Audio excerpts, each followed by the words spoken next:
Lecture with comprehensive examples. और ये comprehensive examples जो हैं ये पास्ट पेपर्स के ही क्वेश्चंस होते हैं यूजुअली। तो अभी हम एग्जांपल 1 इसमें दी गई है, एग्जांपल 2 दी गई है, और फिर एक पास्ट पेपर का क्वेश्चन भी है हमारे पास। अगर हम पास्ट पेपर एनालिसिस देखें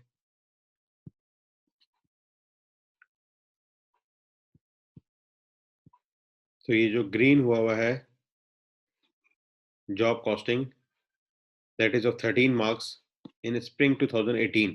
तो ये क्वेश्चन भी हम देख लेते हैं। और जो ये हमारे पास पास्ट पेपर्स का एनालिसिस है इसमें ये एक ही दफ़ा क्वेश्चन आ रहा है। इसके अलावा ये क्वेश्चन फिर जो 2011 से पहले के टर्म्स हैं उसमें आया हुआ है, और वो आपको राइस की बुक से मिल जाएगा, और यूजुअली वो भी हमने कवर कर लिया है। तो बच्चों ये जॉब कॉस्टिंग का क्वेश्चन सिर्फ एक ही दफ़ा आ रहा है, दैट इज इन स्प्रिंग 2018।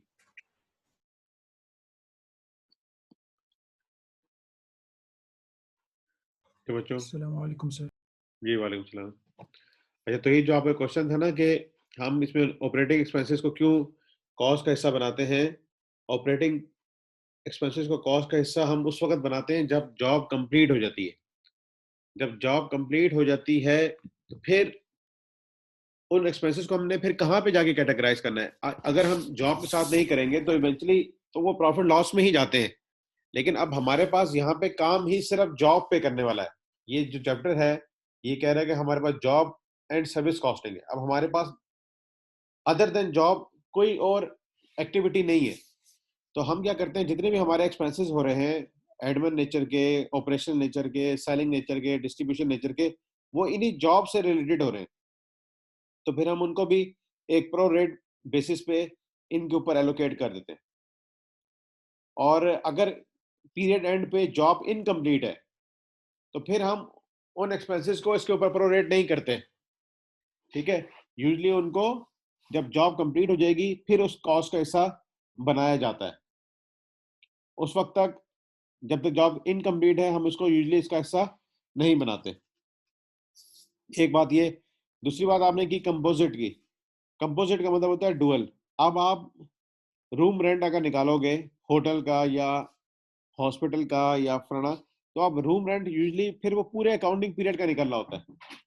या जैसे आपने अगर जहाज में सफर करना है तो आप पूरे जहाज का किराया तो नहीं पे करते ना, फिर हम उस जहाज में से नंबर ऑफ सीट्स के ऊपर हम जाके उसकी कॉस्ट निकालते हैं।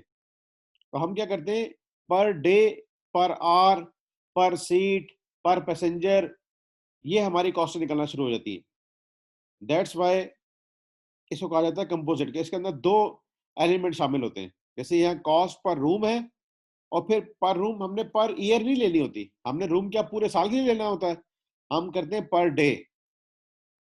Passenger cost per passenger, per mile, cost per passenger भी है और पर माइल भी। जैसे अगर आपने गाड़ी बुक कराई, करीम पे कराई या टैक्सी कराई या आप ट्रेन करा रहे हो, तो आप क्या पूरा ट्रेन के डब्बे में अकेले बैठ के जाओगे, या टैक्सी करा रहे हो तो क्या टैक्सी में अकेले बैठ के जाओगे। अगर आपके पास फैसिलिटी हो कि और पैसेंजर्स को भी बिठा लिया जाए तो क्या होगा, आपकी कॉस्ट कम ही होगी ना। तो वहां पे हम cost per passenger, per mile या पर किलोमीटर निकाल सकते हैं।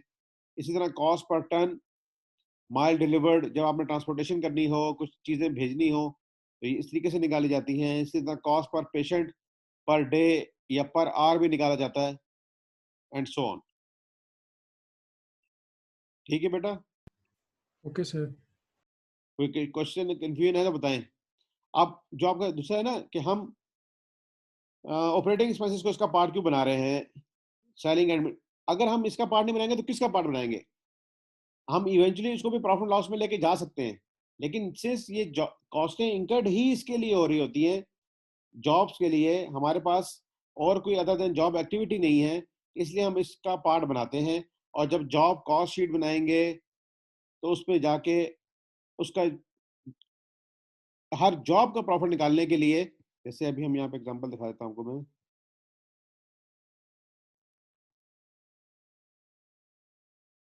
जी, ये जो हमने देखा था एग्जांपल कि हर जॉब का कि इसकी क्या प्रॉफिट हमारे पास आ रहा है। तो हमने इस वक्त तक तो जितने भी इसमें मटेरियल लगे, जितने एक्स और वाई लगा, इस तरह ग्रेड ए लेबर लगी, ग्रेड बी लेबर लगी, फिर फिक्स ओवरहेड्स हमारे लगे, मशीन हायर अगर हमने कहीं की थी, तो टोटल ये तो फैक्ट्री कॉस्ट आ गई, यानी कि प्रोडक्शन कॉस्ट आ गई।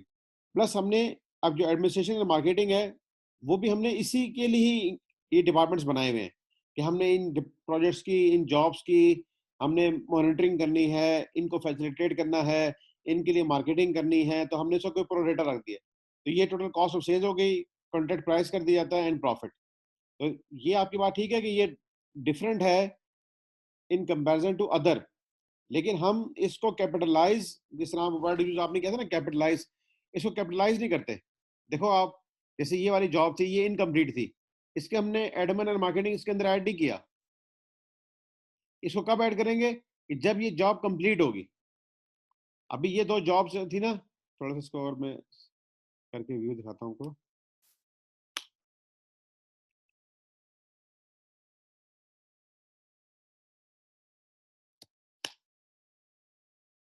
अब देखो, तो ही ये 402 अभी कंप्लीट नहीं हुई, तो इसको हमने कोई अभी एडमिन और मार्केटिंग एक्सपेंस नहीं दिया। ठीक है, हमने जॉब 503 को और 607 को दिया क्योंकि वो कंप्लीट हो गई है। तो कंप्लीट करते वक्त हम उसको एडमिन और मार्केटिंग की कॉस्ट दे देते हैं, क्योंकि ये कॉस्टें हमने कहीं ना कहीं पे एलोकेट करनी होती हैं। ये रीजन है। सर जी जी। सर प्रैक्टिकल सिनेरियो में तो मार्केटिंग एक्सपेंस को हम लोग किस तरह लोकेट कर सकते हैं? हम लोग तो ओवरऑल अपनी कंपनी की मार्केटिंग कर रहे होते हैं। जी जी, मैं बताता हूँ और आपको। जी जी, मैं आपको बताता हूँ। आप सपोज करें एक फर्नीचर का काम कर रहे हैं और आप स्पेसिफिक जॉब्स पे काम करते हैं। स्पेसिफिक जॉब से मुराद ये है कि मैं आपके पास आऊंगा, मैं कहूँगा भाई मुझे 7 सीटर सोफा चाहिए। ठीक है, फैज आएगा, वो कहेगा मुझे 5 सीटर सोफा चाहिए। फलाना आएगा, वो कहेगा जी मुझे इस डिजाइन में सोफा चाहिए जिसकी ना बैक जो है ना वो लंबी सी हो। अच्छा जी, उसके अंदर इस तरह की कर्विंग हुई हुई हो। आपने अपने आप को मार्केट तो करना है ना कि मैं काम क्या करता हूँ।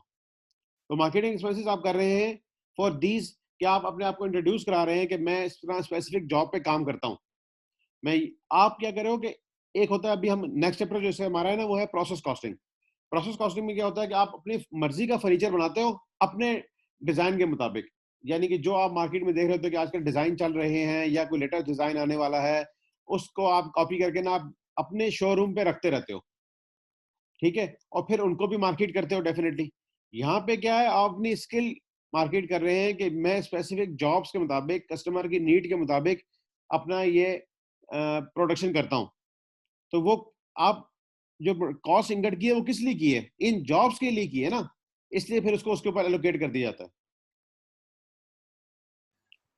ओके सर, ठीक है सर, ठीक है। Thank you. अच्छा, हाँ जी। अभी हम देखते हैं बच्चों कंप्रीहेंसिव एग्जांपल नंबर 1। ये आई थिंक किसी पेपर में भी आई भी है बहरहाल, अभी ये हमें अंडरस्टैंडिंग आ जाएगी इसकी। हमें से क्या रिक्वायर्ड है? Journal entries to record the transactions for the month of February 2018 can be prepared as follows. ठीक है, अब आपको पता है कि जनरल एंट्रीज कैसे बनाई जाती हैं, हम कॉस्ट फ्लो के चैप्टर में इसको देख चुके हैं। आए देखते हैं हम इसमें कैसे एंट्रीज करेंगे। Are I limited is engaged in the manufacturing of spare parts for industrial machines. RIL receives bulk orders from its customers and follows job order costing. Following data pertains to two of the jobs which were started in the month of February 2018. इसका मतलब है इनका opening working process कोई नहीं होगा, and that is job F01 and job F02. Size of job order.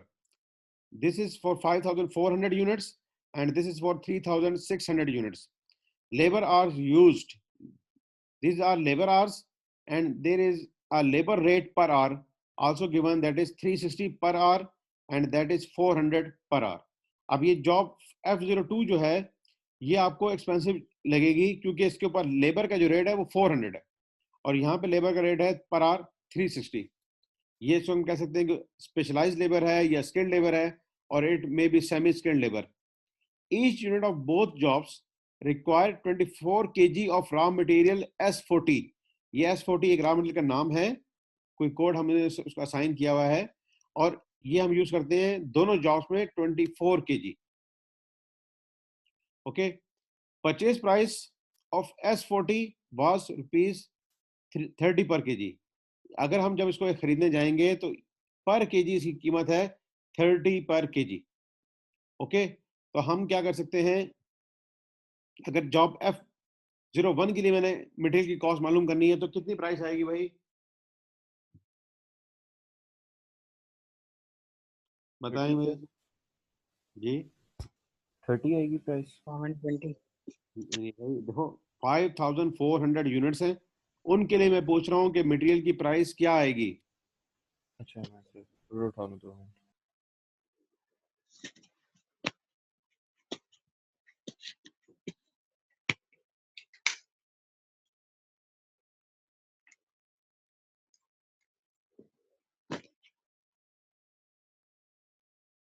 ये message 162। तो ही message करके जवाब देते हैं, फिर डिस्टॉर्शन होती है, बच्चों के लिए प्रॉब्लम होगा। मैसेज चैट में जवाब देते हैं। Okay sir.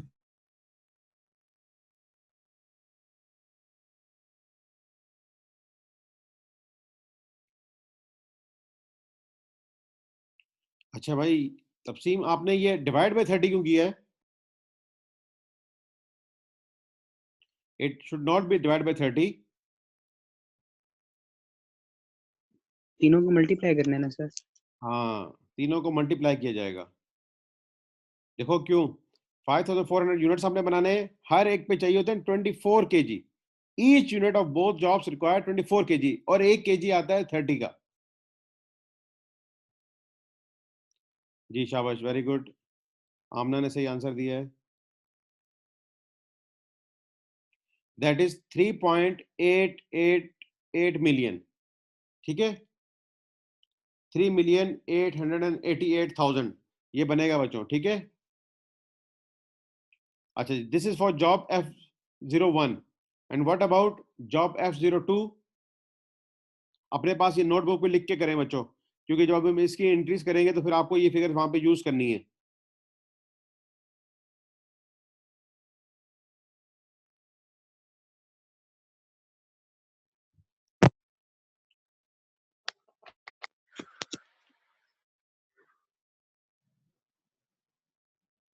जी बेटा, क्या आंसर आ रहा है?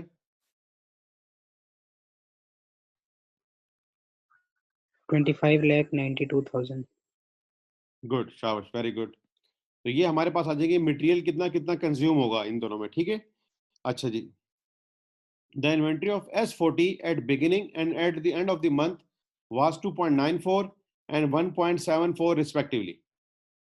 तो यहां तक बच्चों आप मुझे बता सकते हो कि हम कितना मटेरियल परचेज करेंगे?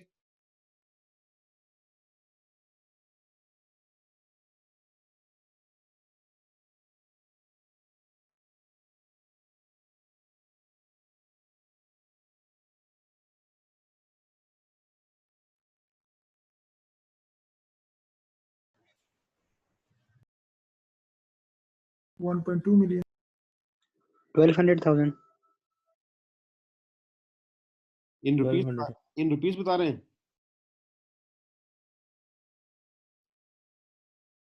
जी 1.2 million सर। ओ भाई, क्या है हरकतें कर रहे हो तौहीद? इधर देखो भाई, आपने ये तो मालूम कर लिया F01 पे आपने कितने का मटेरियल यूज करना है, ठीक है। और आपने मालूम कर लिया F02 पे कितने का मटेरियल यूज करना है। आइए देखें, F01 पे और F02, यहाँ आ गया था मटेरियल 3,888,000, और इस पे कितना आ रहा था? 2, जी बच्चों कितना आ रहा था? 2592,000। 2592,000, ओके। तो इतना मटेरियल आपने इस पे कंज्यूम करना है। तो ये दोनों मटेरियल बन गए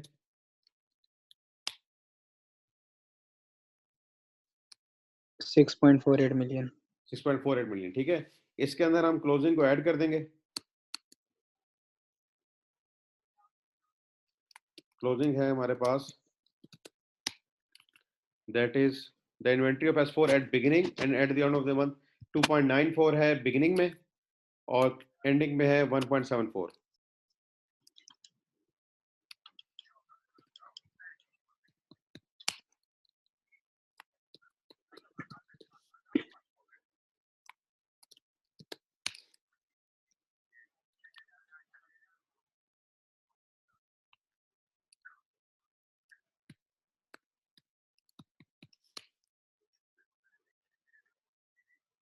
जी बेटा, तो हम क्या करेंगे, एंडिंग ऐड कर लेंगे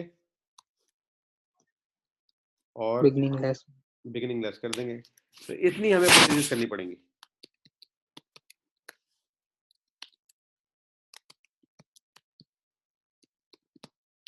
ओके, अरे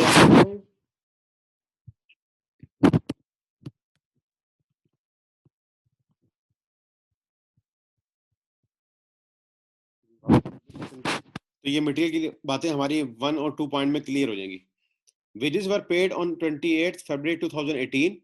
Income tax withheld from the wages amounted to rupees 500,000, which would be deposited in government treasury in the following month. तो हम पेरोल की अमाउंट बनाएंगे और उसमें से जब पेमेंट कर रहे होंगे तो 5 लाख रुपए गवर्नमेंट के पास टैक्स जमा करा देंगे। अब अगर हम बनाना चाहें कि लेबर की अमाउंट क्या बनेगी, हमारे पास है लेबर आवर्स 27,500 और फिर हमारे पास है 21,600, इस पे रेट है 400 का, इस पे रेट है आई थिंक 360 का। जी, तो ये हमारे पास आ गई labour cost. 9.9।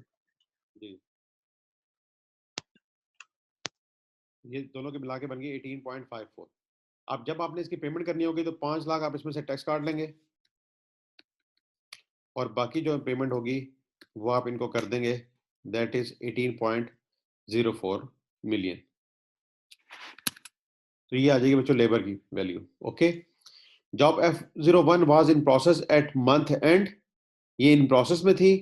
However, job F02 was completed during the month of February and finished goods were sent to warehouse. During the delivery to the customer, 500 units were damaged badly and their realizable value is 50% of the cost. Okay. अच्छा जी, इसको जाके भी देखते हैं क्या treatment है। इसके पहले हम एफओएच को जरा देखते हैं। Total labour hours utilised during the month was 100,000। जो लेबर आवर हमारे यूज हुए हैं during the month was 100,000। Factory overhead applied at a rate of rupees 120 per direct labor hour. Okay, अच्छा जी, फिर इस हम एफओएच निकाल सकते हैं। ये हमने किया है लेबर का काम, इसी तरह करते हैं एफओएच का काम।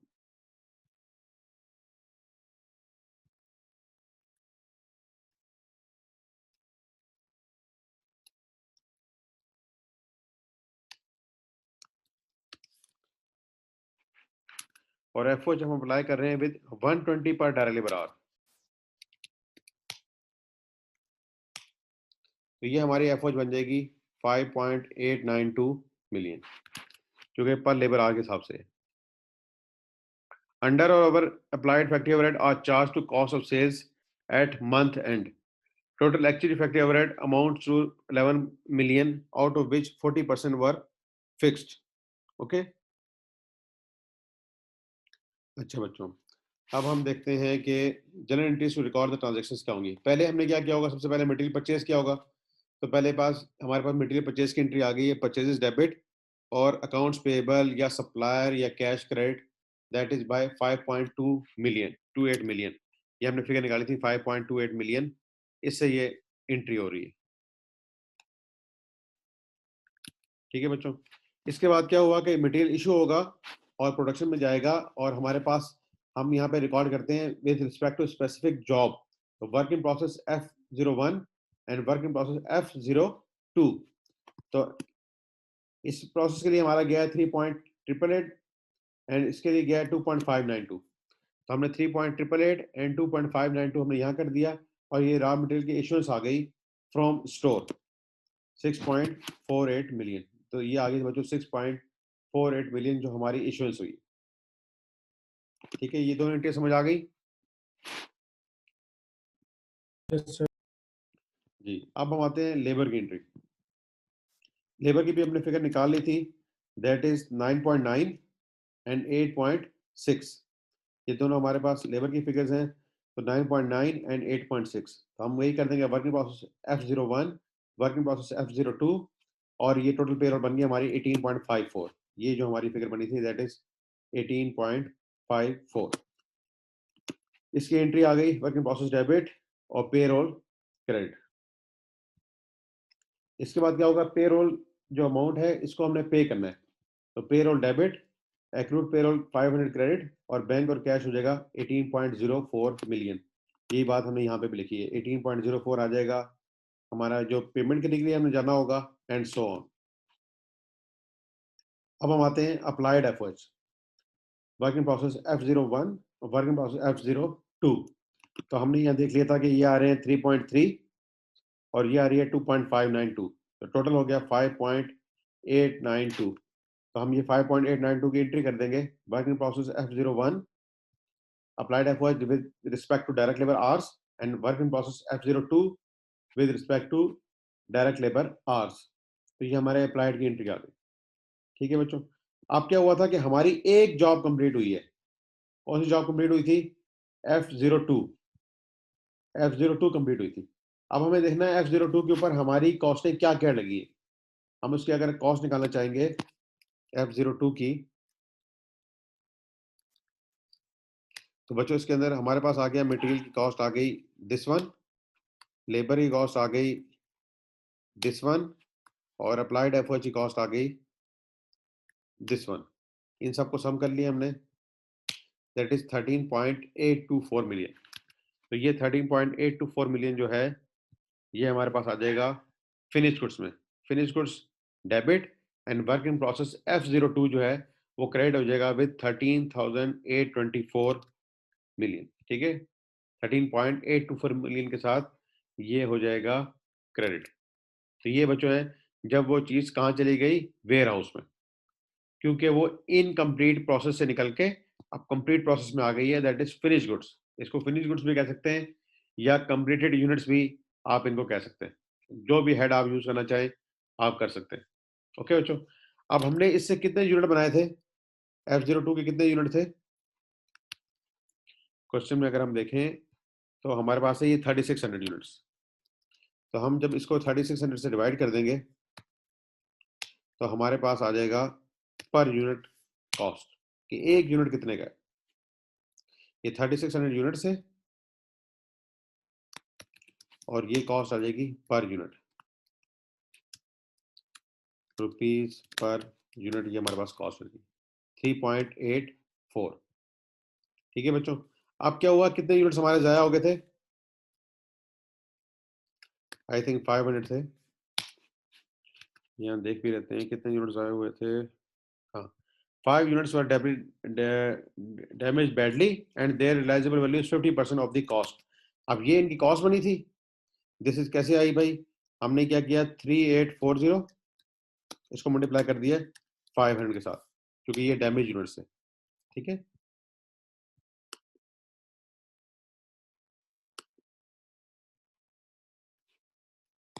जब ये डैमेज यूनिट्स हैं तो हमें इनकी किस वैल्यू पे लेके जाना होता है इनको,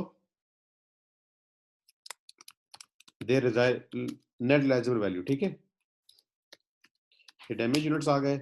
अब इनकी NRV जो हमें निकालनी है, that is NRV of damage units, वो इसका है 50%। ठीक है, तो हम यहाँ 50% लिख देंगे, सॉरी,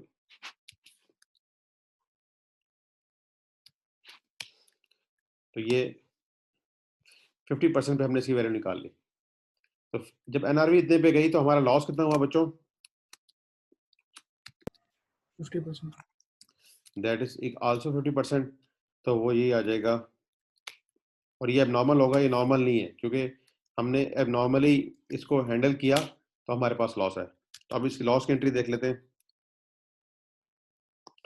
डैमेज गुड्स आ गई एट NRV 960,000 पे, और ये अब नॉर्मल लॉस है, हम इसको प्रॉफिट लॉस अकाउंट में ले जाएंगे 960,000 का, और फिनिश गुड्स 1920 से क्रेडिट हो जाएंगी, क्योंकि अब ये फिनिश गुड्स कस्टमर को नहीं जा रही बल्कि ये डैमेज हो गई हैं। तो जिस वैल्यू पे ये रियलाइज होंगी हमें उसकी हम एक अलग इन्वेंट्री बना ली, और जो नॉर्मल लॉस हो रहा है उसको अलग इन्वेंट्री बना लिया, और इस तरह हमारे पास आ गई है फिनिश गुड्स। तो दैट इज 1920। ओके बच्चों, ये एंट्री समझ आ गई? 7th entry. अगर किसी को कोई कंफ्यूजन है तो बताएं प्लीज।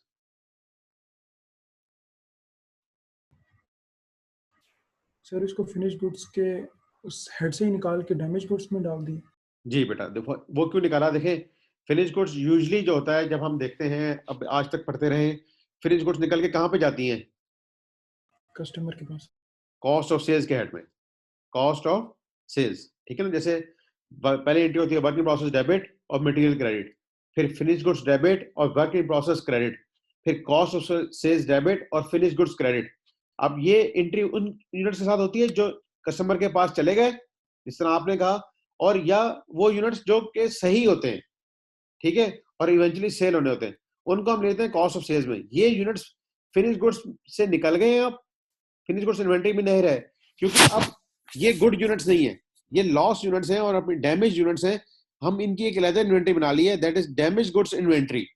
अब ये उसमें चले गए और इसके ऊपर जो लॉस हुआ है उसको हमने सेपरेट ट्रीट किया है, और जब ये इवेंचुअली सेल आउट होंगे फिर डैमेज गुड्स इन्वेंटरी क्रेडिट हो जाएगी और कॉस्ट ऑफ सेल्स डेबिट हो जाएगी, जब ये इवेंचुअली सेल आउट होंगे। तो बाकी बच्चों, अब हमारे पास ये तो हो गई डैमेज, ठीक है। तो गुड यूनिट्स की क्या वैल्यू बनेगी? That is this minus this, okay. या आप इसको इस तरीके से भी निकाल सकते हो कि हमारे पास टोटल यूनिट्स कितने थे? 3600। अब हमारे पास कितने रह गए? 3100। और एक यूनिट कितने का बना था? 3840 का। तो हम उससे मल्टीप्लाई कर देंगे,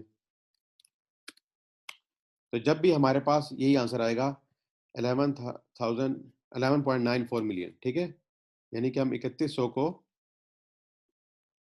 इसके साथ मल्टीप्लाई कर देंगे, ठीक है बच्चों। तो ये आपके पास, आपको नजर आ रहा है कि ये फिगर कैसे आ रही है। This is the good units, और ये हमारे पास से चली आएंगी कस्टमर के पास। तो इसकी कॉस्ट ऑफ सेल्स डेबिट और finish goods credit, that is 11.94 million, ठीक है बच्चों।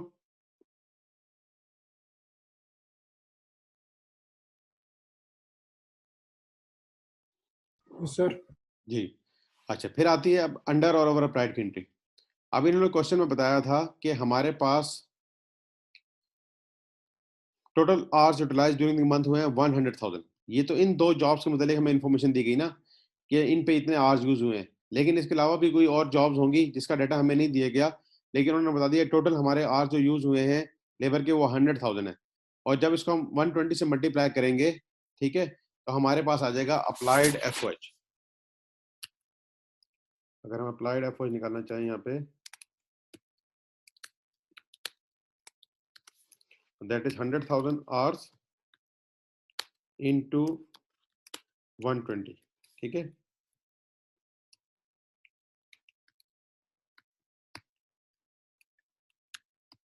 तो ये हमारे पास आ गया applied FOH, this is our applied FOH.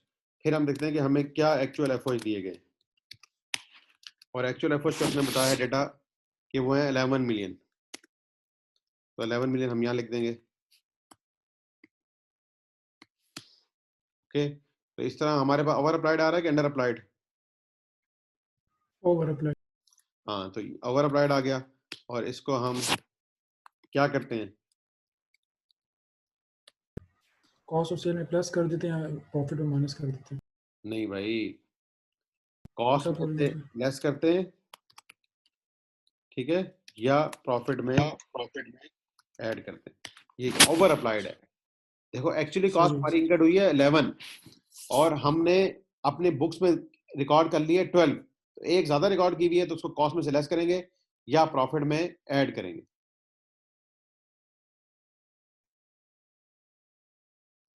जी बेटा, ऐसी बात है। तो अब हम इसका ट्रीटमेंट देख लेते हैं क्या होगा कि राइट हमारे हो चुके थे, अब उसको क्लोज करेंगे। तो फैक्ट्री ओवरहेड अप्लाइड को हमने डेबिट कर दिया, फैक्ट्री ओवरहेड कंट्रोल अकाउंट को क्रेडिट कर दिया, और कॉस्ट ऑफ सेल्स को क्रेडिट कर देंगे, यानी कॉस्ट को हमने लेस कर दिया। ये जब ओवर अप्लाइड होगा तो हम ये ट्रीटमेंट करेंगे, या तो कॉस्ट ऑफ सेल्स यहाँ पे आ जाएगा या प्रॉफिट लॉस आ जाएगा, दोनों में से एक हेड को ही हम यूज कर सकते हैं। और ये जो 11 मिलियन की एक्चुअल कॉस्ट इनकर्ड हुई थी, ये उसकी एंट्री है, factory overhead control account debit और कैश या अकाउंट्स पेबल क्रेडिट। ओके बच्चों, बात समझ आ गई?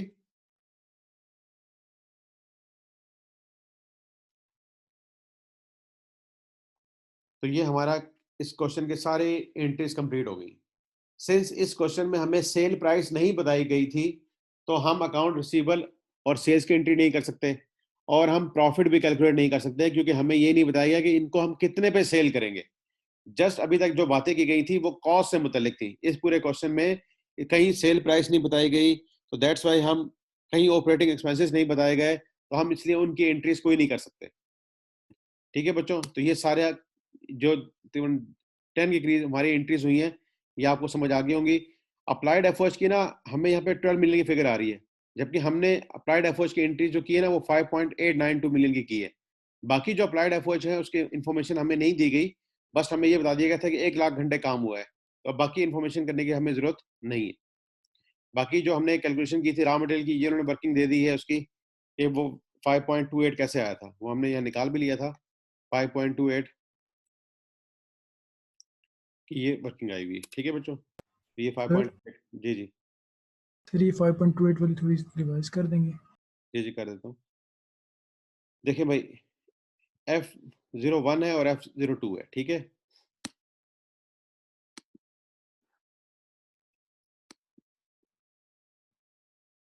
ये कितने यूनिट थे हमारे पास? ये 3600 और ये थे आई थिंक 5400। जी 5400, इतने यूनिट्स हमने बनाने थे दोनों के।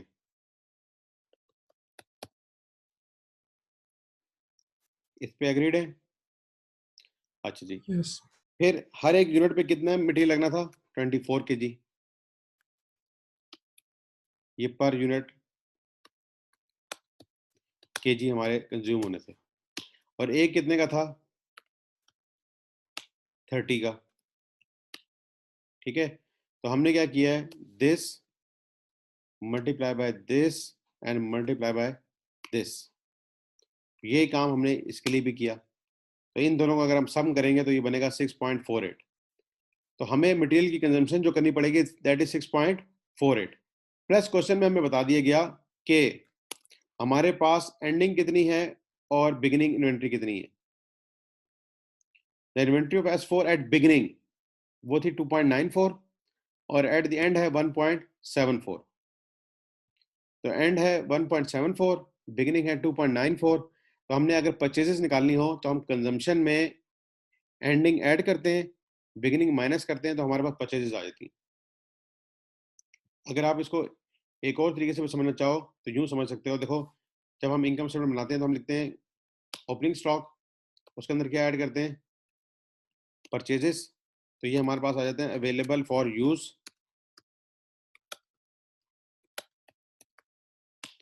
ओके,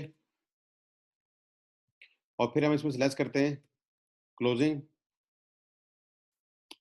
ठीक है, यानी कि एंडिंग हम लेस करते हैं, तो हमारे पास आ जाते हैं मटेरियल कंजम्पशन। ये बात तो समझते हो ना, ये वाली जो बात अभी बना रहा हूँ मैं? बिल्कुल सर। ठीक है, तो हम इसको अभी आपको अंडरस्टैंड करा देते हैं।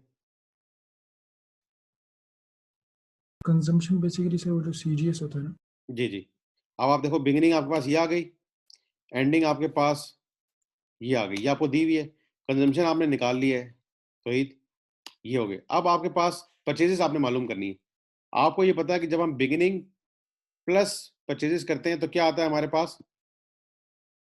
Available for use, that is available for use. अब ये फिगर मुझे पता नहीं है, लेकिन मुझे ये पता कि से मैं इसको यहाँ पे एग्जांपल बनाता हूँ, एक 2 रुपीज, इसको 4 रुपीज और इसको 8 रुपीज। ठीक है, ये हमने एक एग्जांपल बना ली। अब आप मुझे इस ये वाली जो एग्जांपल है अभी आपके सामने मैंने इसको किया हुआ है, इसको आप बता सकते हैं तौहीद के परचेजेस कितनी आएंगी?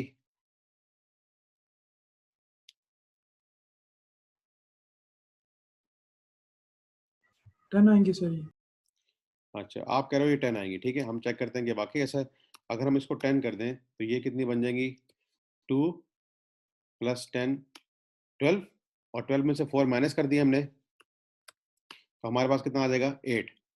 ओके, तो आपका ये जवाब सही हो गया। अब ये सवाल इतनी एक्सटेंट तक आपको समझ आ गया। अगर हम देखें क्या हो रहा है, तो कंजम्पशन में हम अगर क्लोजिंग ऐड करेंगे ना, तो हम यहाँ पे पहुंच जाते हैं। तो यहाँ पे भी हम ये करेंगे, इन दोनों फिगर्स को ऐड करेंगे,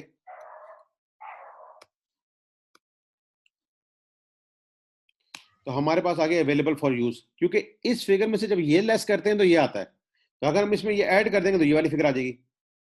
अब ये वाली फिगर कैसे आई थी? 2 में हमने 10 ऐड किया था। अब यहां पर हम 2940 में 25 ऐड करेंगे तो ये फिगर बनती है। तो अगर मैं इन दोनों का डिफरेंस ले लूं, यानी कि 12 माइनस 2 करूं तो कितना आता है? 10। इसी तरह मैं यहां पे भी अगर दिस माइनस ये कर दूंगा तो मेरे पास आ जाएंगी परचेजेस। ओके, यस सर, बिल्कुल सर, मैं आगे सर। तो ये है सिंपल भी होता है, लेकिन अगर हमें ये पैटर्न दिया जाएगा तो हमने परचेजेस निकालनी है, तो कंजम्पशन में एंडिंग को ऐड करते हैं और बिगिनिंग को लेस करते हैं, बिगिनिंग को लेस करते हैं, तो हमारे पास आ जाएंगी परचेजेस। ये है इसका रिवर्स प्रोसीजर।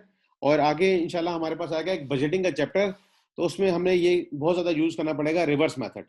तो ये रिवर्स कैलकुलेशन जो होती है ये अभी बजटिंग चैप्टर में आपके पास आएगी। तो ये इस तरीके से हमने इसकी परचेजेस निकाली है। ओके, तो बच्चों ये थे कंप्रिहेंसिव एग्जांपल नंबर 1। आप देखते हैं कंप्रिहेंसिव एग्जांपल नंबर 2, और जिसके साथ ही हमारा ये चैप्टर कंप्लीट हो जाएगा। और पास पेपर्स भी हमारे अगर आप देखेंगे तो इन्हीं 2 क्वेश्चन में से आए हुए। आए इनको देखते हैं।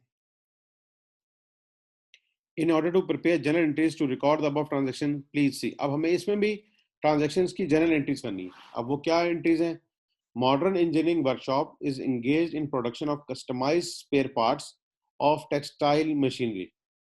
The following information pertains to the job worked by MEW during the month of June 2014. तो बच्चों आपने जब भी कोई क्वेश्चन करना है उसमें उसका टाइम पीरियड को जरूर ध्यान में रखना है कि किस टाइम पीरियड को, कितने ड्यूरेशन को हम इसमें एनालाइज कर रहे हैं, और इसको हम कहते हैं अपना accounting period. Okay, this is job 101 and that is job 202. Size of job orders 4,000 units and 5,000 units, and our figures are in thousands. Okay. In fact, this figure is called 15 million. That is 10 million, 31 million, 5 million and 8 million. Okay. Opening work in process. ये जो job है ना, ये हमारे पास opening से आ रही है, जबकि इसका ओपनिंग कोई नहीं है। इसका मतलब है कि ये ड्यूरिंग दिस पीरियड स्टार्ट की गई है, जबकि ये ऑलरेडी स्टार्टेड थी और इसके ऊपर इतनी कॉस्ट लग चुकी थी। ओपनिंग वर्क इन प्रोसेस की अगर 15 मिलियन फिगर आ रही है, इसका मतलब है कि प्रीवियस पीरियड के ऊपर इसमें मटेरियल, लेबर और एफओएस इनकट किया जा चुका है। ठीक है बच्चों, बात समझ आ गई? अच्छा जी, रॉ मटेरियल कंज्यूम, हमने इस पीरियड के दौरान इसके ऊपर कितना कितना मटेरियल कंज्यूम किया। डायरेक्ट लेबर की कॉस्ट हमारे पास आ गई, इतनी इतनी है, और ये बता दिया गया दिस इज 100 पर आवर। हम लेबर को पे करते हैं 100 पर आवर। तो ये 5 मिलियन था, जब इसको आप डिवाइड बाय 100 से कर देंगे, ठीक है, तो ये आपके पास आ जाएगा 50,000 आवर्स। कितने आ जाएंगे? 50,000 आवर्स।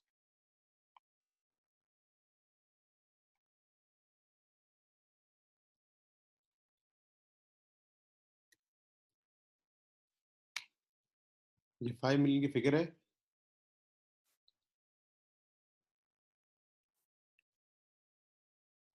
ठीक है, और हम पे करते हैं 500 पर आवर। इसका मतलब अगर हमने इसके आवर्स निकालने हो तो हमने कितने आवर्स के लिए काम किया है? 10,000 आवर्स। सर ये 100 पर आवर आ रहा है। जी जी ठीक है, अगर 500 हो तो 10 वो आ गया, और अगर 100 पर आवर है तो ये हमारे पास आ जाएगा 50,000 आवर्स। ठीक है, ये लेबर कॉस्ट आ गई।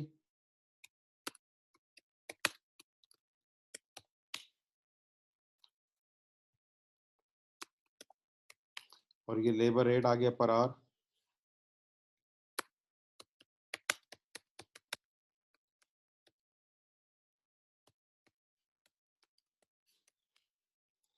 तो इस तरीके से हमने निकाल लिए टोटल लेबर आवर्स वर्क, हमने कितने घंटे काम कर लिया है लेबर का।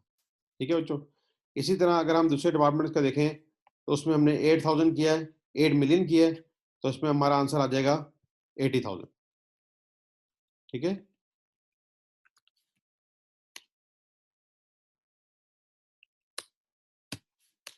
इसमें हमारे आंसर आ जाएगा 80,000 आवर्स। अच्छा जी, overhead are applied to job at 25 per direct labour our. तो अगर हमने अब ओवरहेड्स निकालने होंगे तो हम वो भी निकाल सकते हैं।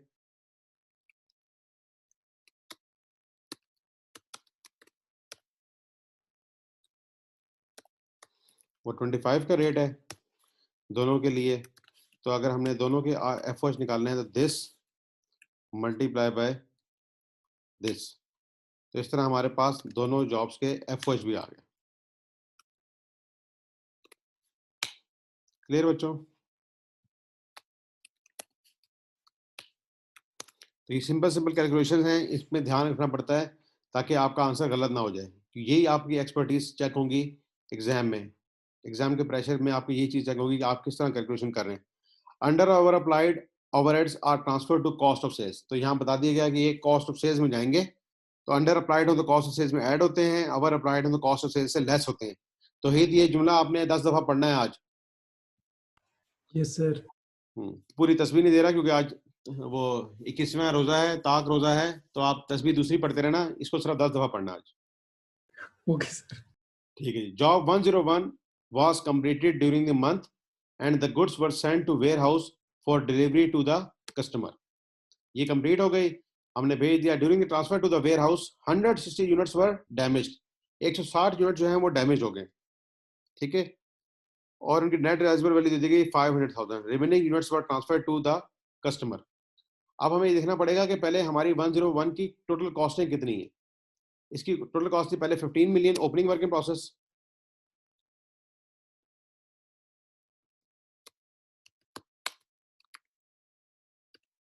That is 15 million. ओके, फिर करंट पीरियड में इसके ऊपर मटेरियल लगा है, वो हमें बताया गया था, that is I think 10 million. हाँ जी, 10 मिलियन हमारा इसके ऊपर मटेरियल लग गया। ओके, प्लस फिर हमने इसमें लगाई है लेबर, वो हमारे पास ऊपर फिगर अवेलेबल है, हम इसी को कैरी फॉरवर्ड यहाँ ले आएंगे, दैट इज 5 मिलियन। और इसी तरह हमें पता है कि हमारा एफओएच भी कितना लगा है, दैट इज 1.25 मिलियन। तो अगर हमारे अपनी फैक्ट्री कॉस्ट निकालेंगे इस वक्त तक तो वो आ जाएगी हमारे पास 31.25 मिलियन। ये हमारी आ गई factory cost of what, that is job number 101। ये 101 के ऊपर ही हम सारा काम कर रहे हैं, जॉब 101। ठीक है बच्चों,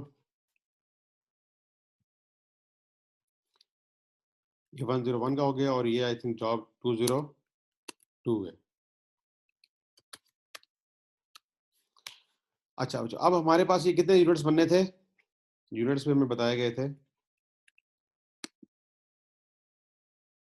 ये थे भाई 4000 और वो थे 5000। तो ये है 4000 यूनिट्स और ये है 5000 यूनिट्स। अच्छा जी, अब हमारे पास जो आ गई कॉस्ट पर यूनिट, वो ये आएगी this divide by 4000 units, that is 7813 unit cost. ठीक है बच्चों, अब इसमें से कितने लॉस्ट हो गए थे, 160,000 यूनिट्स। तो हम 160 से मल्टीप्लाई कर देंगे इसको,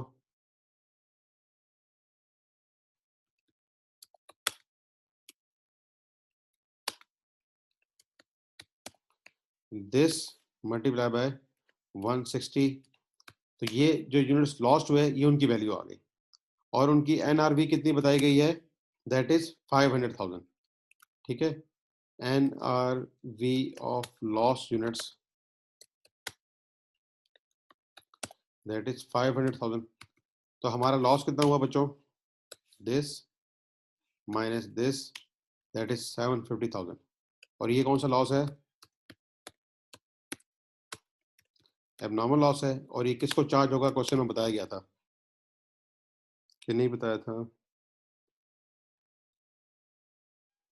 नहीं बताया कि किसको चार्ज करना है, तो हम प्रॉफिट लॉस को चार्ज कर देंगे। ये यूजली प्रॉफिट एंड लॉस को ही चार्ज होता है। ठीक है बच्चों, तो ये हमारे पास आ गया है लॉस की वैल्यू। यहां तक कैलकुलेशन समझ आ रही है? Yes sir. आइडेंटिकल कैलकुलेशंस हैं तकरीबन इस चैप्टर में सारी, आपने यूनिट कॉस्ट निकालनी है एंड सो ऑन। अच्छा बच्चों, अब ये तो हो गए लॉस यूनिट्स, तो बाकी हमारे पास क्या रह गए? Good units. ओके, उनकी क्या वैल्यू बनेगी वो भी अभी निकाल लेते हैं। आपको पता है टोटल जो कॉस्ट आपकी इनकट हुई है वो कितनी हुई है? 31.25। ये आपकी कॉस्ट इनकट हुई है। ठीक है, 31.25, और इसके अंदर ये तीनों चीजें शामिल हैं। अच्छा, अब ये कॉस्ट थी, पर यूनिट कॉस्ट हो गई थी 7813। तो टोटल आपके पास यूनिट से 4000, उसमें से आपने लेस कर दिए 160, तो अब आपके पास कितने यूनिट्स रह गए जो कस्टमर को देने हैं? दैट इज 3840, और एक यूनिट है 7813 का। हम इससे जब मल्टीप्लाई करेंगे तो ये हमारे पास आ गई कॉस्ट ऑफ सेल्स। ठीक है बच्चों, यहां तक बात समझ आ रही है? फैज? Yes sir. गुड, उम्मीद है आप जाग ही रहे होंगे सारे। Yes sir sir. गुड, शाबाश। अच्छा बच्चों, सर जी जी बेटा, सर ये एक्सेल कुछ ज़्यादा राउंड ऑफ नहीं कर रहा? कोई बात नहीं, करने तो क्या हो गया। सर वो तोहीद भाई वो 7812.5 आया था, वैल्यू जो आई थी ना वो 0.5 थी, इसलिए वो 80 रुपए एक्स्ट्रा आ रहे होंगे आपकी। चलो यार, ये लो, हाँ उसकी। ये लो, ये अभी इसको यूं कर लेते हैं। ठीक है, लेकिन आंसर वो सही निकालेगा। ठीक है, राउंड करके भी आंसर ये ठीक है सारे। सर, मतलब उसकी वजह से ना फिर हाँ चलो, ज्यादा राउंड नहीं कर रहा। आप इसको, 2000 का फर्क आ रहा है। ये देखो, अब तो सही हो गया ना? या भी कॉस्ट ऑफ फर्क? सेल में दो, ये सर कॉस्ट ऑफ सेल में 2000 का फर्क आ रहा है, लेकिन चलिए कोई नहीं सर जी। हाँ, कैसे आ रहा है यार? एक सर इन्होंने कैलकुलेटर पे मैं इन्होंने 7813 किया होगा इसलिए आप शायद। देखो ना, मैंने इसको 7812 किया है 0.5। मैंने ठीक है, 713 किया। हाँ तो ठीक फिर है। आपका फर्क आ रहा है ना। वैसे तो हमने जो इसकी 12.5 है उसको लेकर चल रहे हैं। ठीक है सर, ये सही है। ठीक है जी। अच्छा चलो, इसका थोड़ा सा व्यू आपको बेहतर कर देते हैं, इनके जो गैप्स हैं ना इनको रिमूव कर लेते हैं। अच्छा बच्चों, तो ये आपके पास हो गया, कॉस्ट ऑफ सेल्स की फिगर भी आ गई, लॉस यूनिट्स की फिगर आ गई, एंड सो ऑन। अब हम जाके देखते हैं इसमें और क्या ट्रीटमेंट रह गया। Job 202 is in process, however 2000 units are fully complete and were transferred to the warehouse during the month, while 3000 units are 70% complete as at 30 June 2014। ठीक है बच्चों, तो ये क्वेश्चन हमने पहले भी शायद कुछ दिनों पहले किया है, आई थिंक जो वो एंट्रीज में किया था या कहीं किया था, तो हम उसको देख लेते हैं उसकी कॉस्टिंग कैसे की जाएगी। अच्छा, अब इसका अगर आप देखा जाए ना, तो ओपनिंग वर्क इन प्रोसेस इसका 0 था, और मटेरियल कॉस्ट इसकी है इस क्वेश्चन में 31 मिलियन।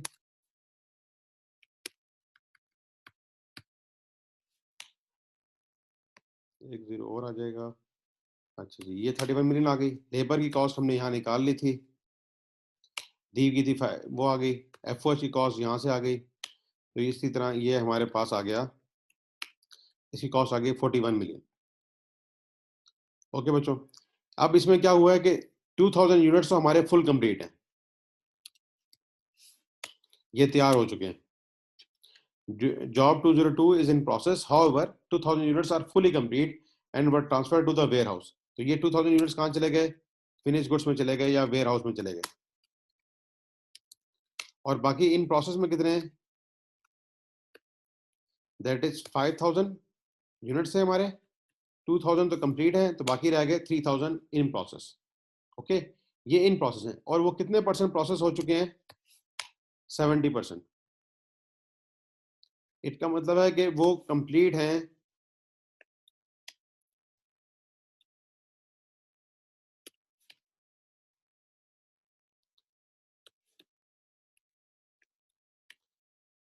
अगर हम इनको कंप्लीट की रिस्पेक्ट से देखना चाहें तो ये बनते हैं 4100 यूनिट्स।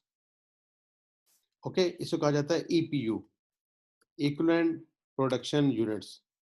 ये भी अगर नेक्स्ट चैप्टर जो है ना प्रोसेस कॉस्टिंग, उसमें आएंगे, लेकिन चलो अभी थोड़ा सा हमने पहले भी डिस्कशन की थी, तो ये आ जाएगी इक्विवेलेंट प्रोडक्शन यूनिट्स। ओके, तो ये बन गए 4100। तो हम इससे क्या निकाल सकते हैं बच्चों? Unit cost. यूनिट कॉस्ट किस तरह आएगी? This divide by this. तो एक यूनिट की कॉस्ट आ गई है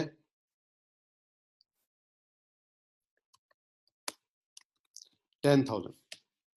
ओके, कितनी आ गई? 10,000। और हमारे कितने यूनिट्स कंप्लीट हुए हैं? 2000। तो ये this is this multiply by this, 20,000 जो है ये हमारी फिनिश गुड्स में चला जाएगा। और बच्चों वर्क इन प्रोसेस की फिगर कितनी होगी? वो दिस माइनस दिस, ये वर्क इन प्रोसेस क्या आ जाएगा? Closing balance.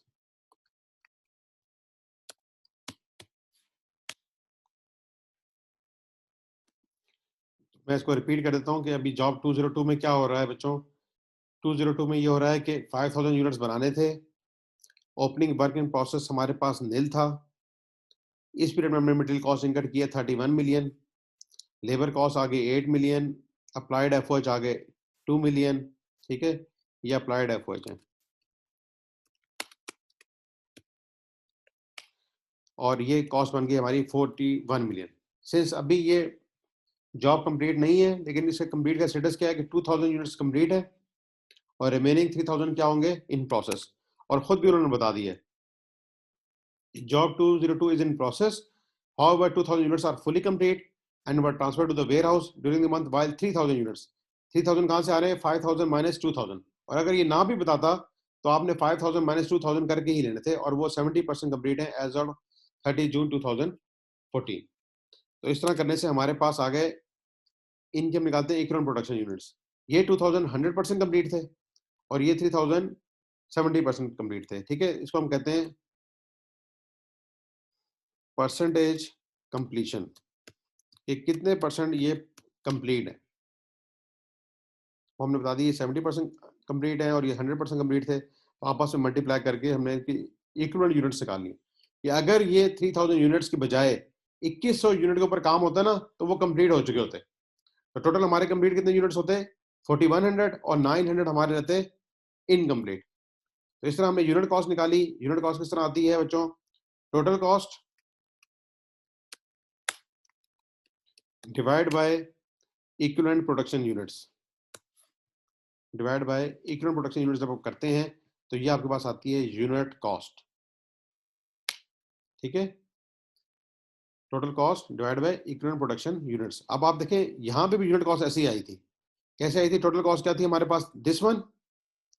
और इक्विवेलेंट प्रोडक्शन यूनिट्स कितने थे हमारे पास?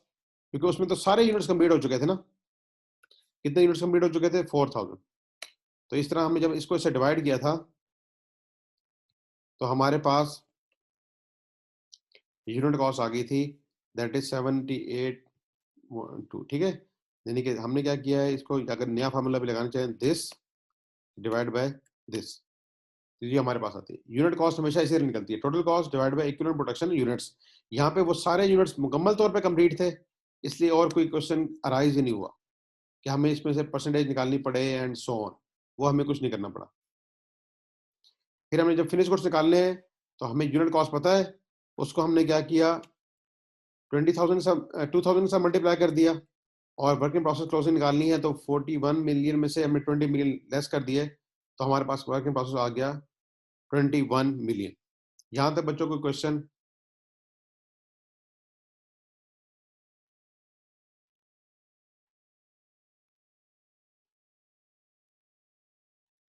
जी फैज?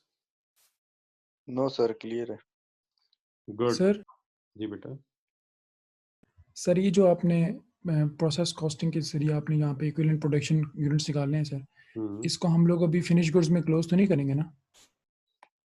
करेंगे ना, जो वेयर हाउस में चले गए हैं उनको हम ले जाएंगे फिनिश गुड्स में, इसको फिनिश गुड्स में लेकिन ले जाएंगे, कॉस्ट ऑफ सेल्स में नहीं या लेके, कॉस्ट ऑफ सेल्स में लेके नहीं जाएंगे।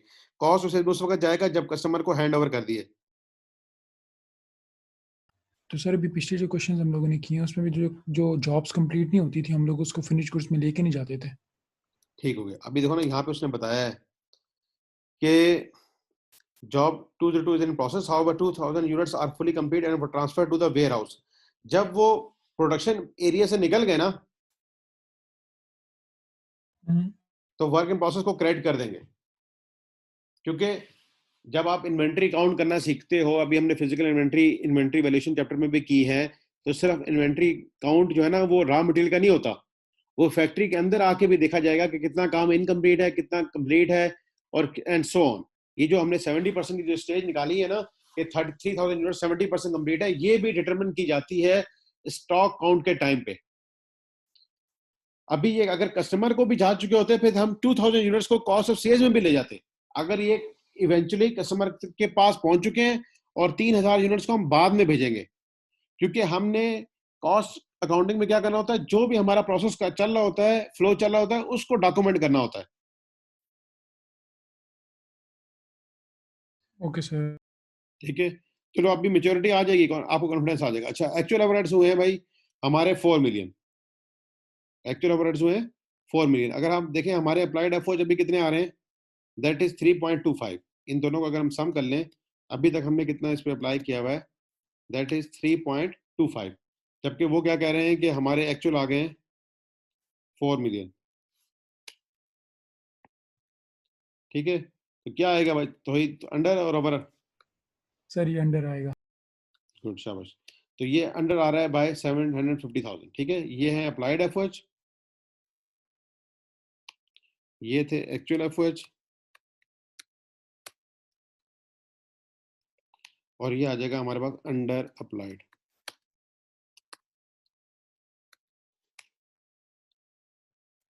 तो इस कैलकुलेशन को थोड़ा सा चलो सेपरेट कर देते हैं जी। अब आगे देखते हैं कि और क्या इन्फॉर्मेशन है हमारे पास। और अंडर ओवर अप्लाइड के मतलब कुछ बताया गया था, कहाँ क्लोज करना है? हाँ, यहाँ अंडर ओवर अप्लाइड को ट्रांसफर करना है हमने कॉस्ट ऑफ सेल्स में।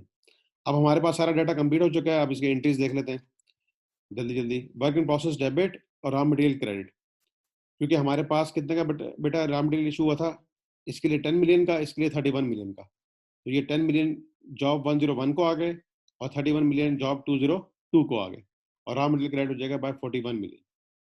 फिर पेरोल की एंट्री आ गई, जॉब 101 के लिए था 5 मिलियन, इसके लिए था 8 मिलियन। ये हमने कैलकुलेशन की भी है, 5 मिलियन और 8 मिलियन पेरोल को क्रेडिट कर दिया।